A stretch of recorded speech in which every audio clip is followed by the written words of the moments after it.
अस्सलाम वालेकुम वरहमतुल्लाहि वबरकातहू। अल्हम्दुलिल्लाह मैं खैरियत से हूँ और उम्मीद करता हूँ कि आप सब भी खैरियत से होंगे। अगर आपको हमारी वीडियो पसंद आ रही हैं तो चैनल को सब्सक्राइब भी कर लीजिए और बेल आइकॉन दबा के ऑल नोटिफिकेशन ऑन कर लीजिए ताकि आप तक हमारी लेटेस्ट वीडियोस पहुँच सकें। मेरे अपनों, मैं बहुत दिनों से देख रहा हूँ कि कुछ लोग तसव्वुफ़ के नाम पे, सूफ़ीज़्म के नाम पर नमाज की मुखालफत कर रहे हैं और ये बताने की कोशिश कर रहे हैं कि हमें नमाज नहीं पढ़ना है बल्कि सलात कायम करना है। उनकी आधी बात से मुत्तफ़िक हूँ। बेशक हमें सलात कायम करना है। सलात अरबी ज़ुबान का लफ्ज़ है और नमाज फ़ारसी ज़ुबान का लफ्ज़ है। फ़ारसियों की इबादत का तरीका अलग था और वो अपने मुल्क में ख़ास इबादत को नमाज कहा करते थे, जो हमारी नमाज से बिल्कुल मुख्तलिफ थी। यानी जो अरबी में सलात आता है उससे बिल्कुल अलग थी, लेकिन अब बोलचाल में जो अरबी में सलात अदा की जाती थी, जिसको कायम किया जाता था, उसी को लोग नमाज कहने लगे हैं। तो जब मुसलमानों ने नमाज लफ्ज़ का इस्तेमाल किया तो उन्होंने सलात को ही नमाज कहा। ठीक ऐसे ही जैसे निकाह व अक़्द को लोग आज शादी कहते हैं।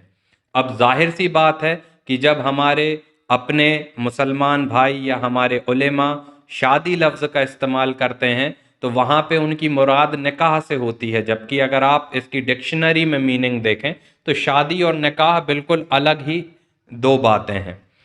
मुसलमान, खासकर भारतवर्ष में रहने वाले लोग, बल्कि अखंड भारत में रहने वाले लोग कि जिन पर किसी ज़माने में अंग्रेज़ों ने हुकूमत की थी और मुग़लों ने हुकूमत की थी, तो वो अपनी ज़ुबान में अरबी, उर्दू, फ़ारसी, हिंदी, अंग्रेज़ी, यहाँ तक कि संस्कृत भाषा के भी बहुत सारे लफ्ज़ ऐसे हैं जो इस्तेमाल करते हैं और भारत में जो बोलचाल की भाषा है उसमें इस्तेमाल किए जाते हैं। मसलन के तौर पे गुरु, ध्यान, मंत्र, ये सब संस्कृत भाषा के शब्द हैं जिन्हें भारत में मुसलमान हों चाहे किसी भी मज़हब के लोग हों, सब इस्तेमाल करते हैं।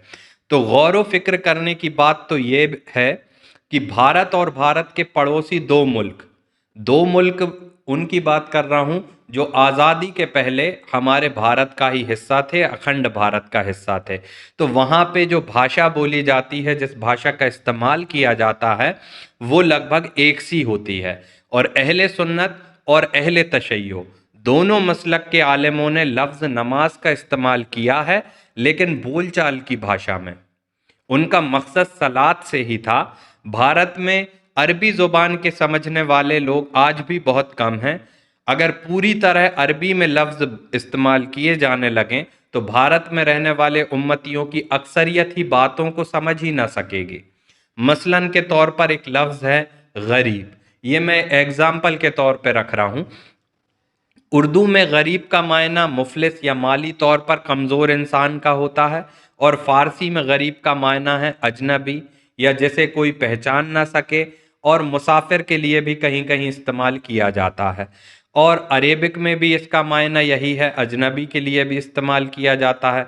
बल्कि कुछ लिटरेचर की किताबों में, अरेबिक लिटरेचर की किताबें आप देखेंगे तो सादगी के लिए भी, यानी कि कोई इंसान जो सादगी से जीता है उसे भी गरीब कहा जाता है।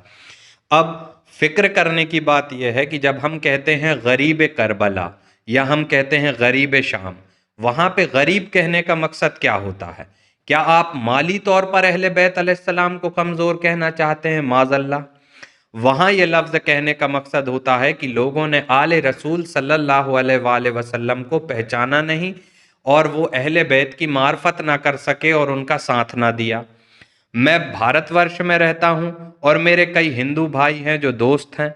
जब मैं स्कूल के दिनों में जुमा की नमाज अदा करने के लिए जाता था और जब लौट के आता था तो मेरे दोस्त जो वहाँ पे मौजूद हुआ करते थे वो पूछते थे कि भाई नमाज पूजा वगैरह कर ली। अब वो लफ्ज़ पूजा का इस्तेमाल करते थे। ज़ाहिरी सी बात है, ये ज़ाहिर बात है कि उनकी जो इबादत है उसको वो पूजा कहते हैं, तो वो जो मुसलमानों की नमाज है उसे भी अपनी बोलचाल की भाषा में पूजा कहते हैं। लेकिन उन्हें मालूम हैगा कि जो मुसलमान कौम है वो नमाज पढ़ती है, उसका पढ़ने का तरीक़ा मुख्तलिफ है पूजा से।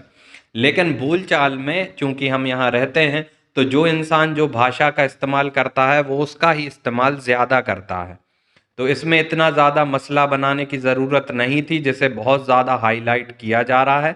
میں یہ بات کی گواہی دیتا ہوں کہ جو صلاۃ ہے وہی قائم کرنا ہے. نماز جیسا لفظ عربی کا ہے ہی نہیں تو اس کی ہم بات کیوں کریں گے. لیکن جو لوگ نماز کا لفظ استعمال کرتے ہیں ان کا بھی مقصد صلاۃ سے ہی ہوتا ہے. اب رمضان میں تم روزہ رکھتے ہو، روزے سے ہیں کہتے ہو. بھارت ورش میں رہنے والے ہندو بھائی بہن کہتے ہیں کہ مسلمانوں کے اپواس چل رہے ہیں، اور انگلش جاننے والے کئی لوگ کہتے ہیں کہ فاسٹنگ ہے. تو اصل لفظ تو سیام ہے. اگر میں کہنے لگوں کہ سیام جیسے لوگ سوام بھی پروناؤنس کرتے ہیں تو وہ رکھنے کا حکم ہے، روزہ رکھنے کا کوئی حکم نہیں آیا، تو یہ میری جہالت ہوگی، کیونکہ روزہ بول چال کی زبان میں استعمال کیے جانے والا لفظ ہے، لیکن لوگ کر وہی رہے ہوتے ہیں جو کرنے کا حکم ہے.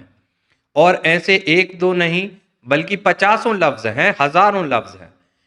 بیٹا نہ کہہ کر پسر کہنا چاہیے، باپ نہ کہہ کر اب کہنا چاہیے، ماں کو کہنا چاہیے، بھائی کو اخی کہنا چاہیے، بہن کو اختی کہنا چاہیے، کھانے کو غذا کہنا چاہیے.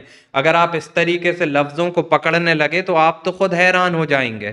جب آپ اپنے باپ کو ابا، ابو، والد، پاپا وغیرہ بولتے ہیں تو آپ کے حساب سے تو وہ بھی غلط ہونا چاہیے، کیونکہ عربی میں تو لفظ اب آتا ہے. لیکن جب ہم اپنے والد کو ابو کہتے ہیں یا ابا کہتے ہیں یا کچھ لوگ پاپا بھی کہتے ہیں تو وہاں پہ ان کا مقصد اب سے ہی ہوتا ہے. اور ہمیں یہ دیکھنا ہے کہ اگر کوئی نماز کے نام پہ کوئی غلط چیز کو پروس رہا ہے تو ہمیں بالکل اس کی مخالفت کرنا چاہیے. لیکن اگر ہم اس طریقے سے لفظوں کو پکڑیں گے تو وہ تو بھائی، یہ ابھی بھی میں جو بات کر رہا ہوں یہ میں ہندی میں آپ سے بات کر رہا ہوں. اگر میں دین کی بات کروں تو چونکہ قرآن عربک بھاشا میں آیا ہے تو پھر مجھے بھی عربی زبان میں بولنا چاہیے. لیکن اگر میں عربی زبان میں بولنے لگوں تو بہت سارے لوگ ایسے ہوں گے جو میری باتوں کو سمجھ ہی نہ پائیں گے. اسی طریقے سے کتابوں کا ٹرانسلیشن لکھاتا ہے. جب ہم کتابوں کا ٹرانسلیشن لکھتے ہیں تو ہم معافی کو چھما لکھ دیتے ہیں، تو اس کا مطلب یہ تھوڑی کہ چھما اور معافی الگ چیز ہو گئی.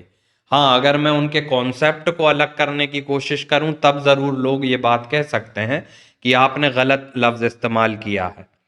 تو میرے اپنوں یہ بات ہر عقل مند جانتا ہے کہ عربی میں جو صلاۃ ہے اسے ہی بول چال کی زبان میں نماز کہا جانے لگا ہے. اور کوئی اسے نماز نہ کہہ کر صلاۃ کہنا چاہے تو اس میں بھی کوئی برائی نہیں ہے، بلکہ یہ اور اچھی بات ہے. اور ایسے ایک دو نہیں ہزاروں لفظ ہیں جنہیں ہم بول چال کی بھاشا میں کہتے کچھ ہیں لیکن سمجھتے وہی ہیں جو سمجھنا چاہیے.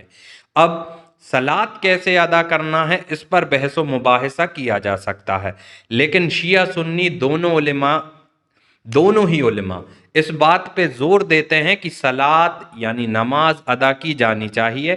اور رب کعبہ کی قسم، ہر ایک ولی اللہ نے صلاۃ ادا کی ہے، چاہے وہ مدار العالمین ہوں، چاہے وہ غوث اعظم ہوں، غریب نواز ہوں، بندہ نواز ہوں، بو علی شاہ قلندر ہوں یا بہلول ہوں.